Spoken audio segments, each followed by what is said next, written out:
That's Micah. And Venus is hiding over there. Hi, Marilyn Aloria, and I'm going to talk to you about dreams. And I'm going to teach you how to have a dream, how to tell your unconscious, your higher self, your guides, how to have a dream. So I'm going to put the computer down. I am teaching about dreams because guess what? I'm doing a class on dreams and the symbolic language of the dreams and the symbolic language of your guides. So Trisha, my beautiful tech VA, she's more than that, will put the dream assignment link somewhere. They're so good at that technical stuff, and I'm good at the higher stuff. So dreams, I started studying dreams years ago, and it completely changed my life, like exponentially just changed my life. I was so confused about where I wanted to go, what career I wanted to do. I was unhappy, I was depressed, and I was just trying all these different things. And I was already in the career that I was doing really well at. And when I started doing dream work, I got so in touch with my inner being, my soul, and I changed my entire life. So that is why I'm teaching this class, because it's so phenomenal. And do not worry if you can't remember your dreams, because I teach techniques on how to remember your dreams, and I even teach waking dreams.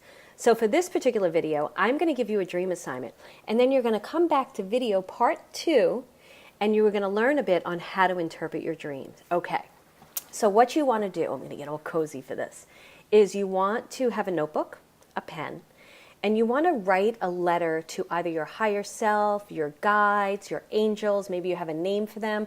I would stay away from deceased loved ones right now, and I would use another type of energy. And you want to date that letter, the date that you go to sleep. So today's September 12th, right? And say I went to bed at 2 a.m., which would never happen because I'm in bed at 9, 10 o'clock. If I went to bed at 2 a.m., it'd be like one of those wacky nights, and I don't have those anymore.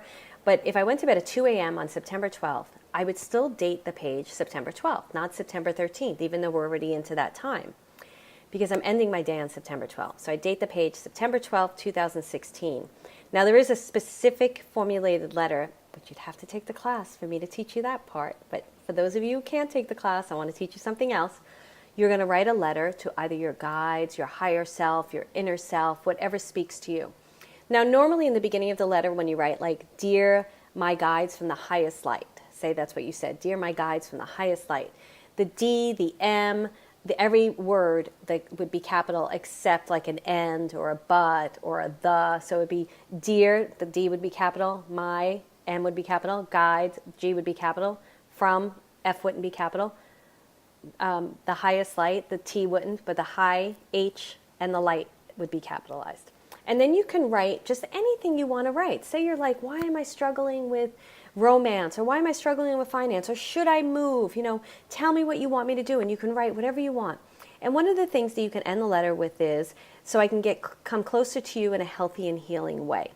And then you want to sign the letter love and respect and sign your name. Doesn't that matter if you sign your first name, your last name, your maiden name, it's whatever name resonates with you. And you sign the letter. You let the journal be the last thing that you touch before you go to sleep. And during the night, this is how I do it because I'm a very vivid dreamer. I have a little itchy back. I write down, as I wake up through the night, I write down my dream. Because you think you're going to remember it, but you don't. Because when you do these types of assignments, the work is so deep and so intense. And it's bringing up all this great stuff that Spirit wants you to know. You won't remember it. It's like channeling. You don't remember channeling. That's why people record it. That's why people do automatic writing. Okay, you got the point. So during the night, you want to get up and write it. Now, say you just can't. You're just too tired, which happens to me sometimes. That's okay. When you wake up in the morning, no matter what, whether you've been writing it through the night or not, you want to move as little as possible. You want to repeat the dream in your head, and then you want to write it out on the paper. And you want to write it out exactly however you remember it. Now, say you have to get up and go to the bathroom, right? Because that happens to me in the morning. Well, just get back into bed and get back into the position that you woke up in. Replay the dream. You can even replay it while you're in the bathroom and then write it out. Don't worry about the specifics. Just write out your experience. Write out what specifics come to you, and that's great. If you don't remember your dream, then you're going to do what I call a waking dream. But before I go into the waking dream, this is what I'd like you to do. If you don't remember your dream, say you remember one thing, like the color blue, or I remember red, or I feel like Aunt Mabel was in the dream.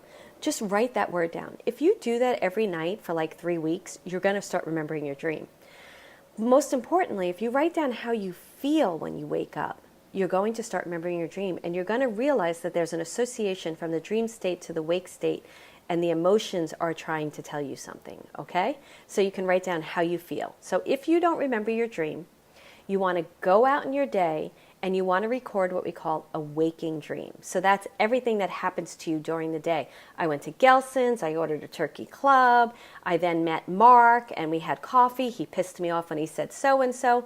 I don't want you to judge the experience of your day. I just want you to write it down. So when I was in dream class, people always wanted to have a dream. And when they had a waking dream, they didn't think it was important. So this one woman got up, you had to read your dreams out loud, and she was reading her, she was like, I only had a waking dream. It really was nothing. And she started reading her dream. And we were all sitting there like, are you kidding me? Like, she ran over a deer, tried to save the deer was pregnant. She like did not see the significance in the dream. And everybody who was listening to it was like, mouth open, like, are you kidding me? So waking dreams are just as important, if not sometimes more important. So if you don't have a dream, don't be like, I'm not having a dream, I'm not doing this right. Do a waking dream. And then come back to the second video, and depending on when you're watching this, because I'm playing a little game with some of you where the video won't be produced for another 5 days and won't be delivered, and let's interpret some of that dream. So I'm going to teach you some interpretations, not all, because you're going to learn more about that in my class. So remember, if you're interested in my class, take my class, wherever Tricia puts it. And if you have any questions about the class, just email us at info@marilynoloria.com. Happy dreaming. I'm telling you, it is magic. It is absolute magic. And you can do this with your guides to get in touch with them. You could do this about relationships, about everything, about careers. It just is where so many answers are lying. All right. Thank you so much. I can't wait to see you in the next video.